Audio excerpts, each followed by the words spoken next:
Ever find yourself scrolling through Netflix for what feels like hours and deciding to watch nothing at all?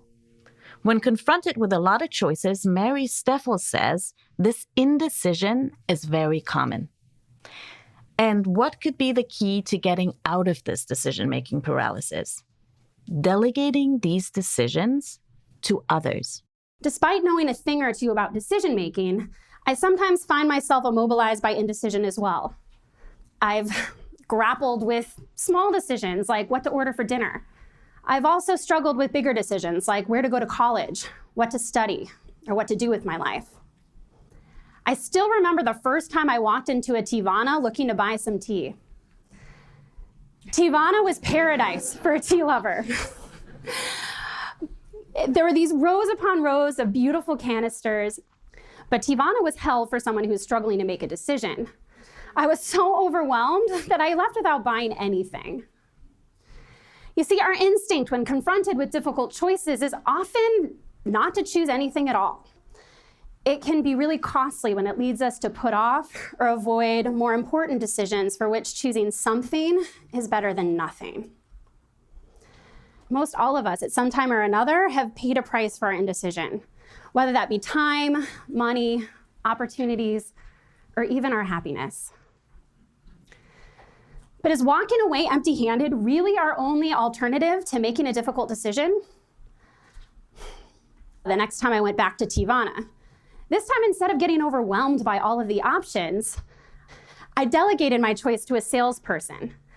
This way, I walked away with what have become some of my favorite teas of all time.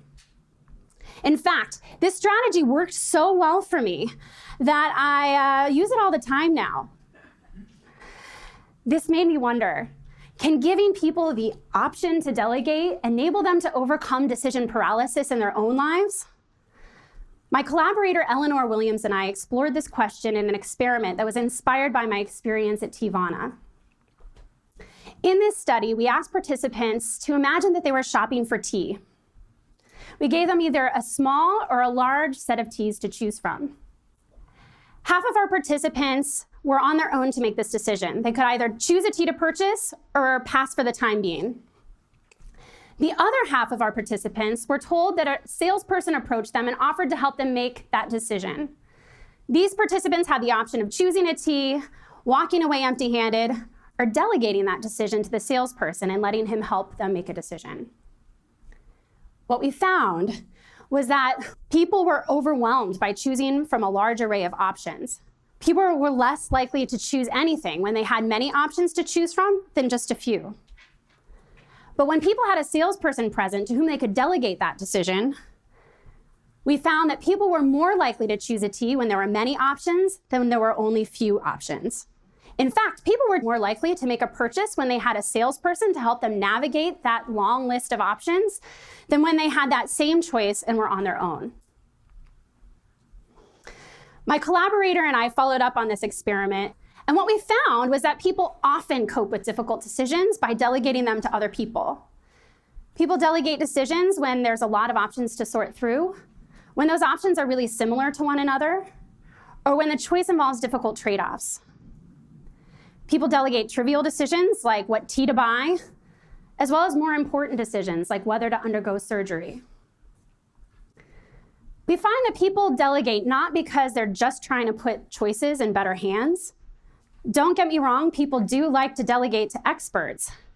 But when confronted with a tough choice, people are perfectly willing to delegate to anyone who's willing to shoulder that responsibility. What does seem to motivate people to delegate difficult decisions is the desire to avoid making a difficult decision and the fear of making the wrong choice. What seems to be so appealing about delegation is that it allows people to avoid the responsibility and regret of choosing while still getting something out of the decision. Today, we have more choices and more options than ever before in our lives. You would think that having all of these options available to us would only make us happier. And yet, it's left many of us immobilized with indecision. The lesson I hope to leave you with today is that walking away from a difficult decision empty-handed isn't your only alternative to making a difficult choice. As friends, we can lend advice and input to our loved ones who might need a nudge to move forward. As retailers, we can provide product specialists to help people figure out what's the right option for them. And as employers and policymakers, we can connect families with advisors to help them navigate complicated decisions like choosing a healthcare plan. Lending this decision support can help people overcome decision paralysis and leverage that support to walk away from these difficult choices with something rather than nothing.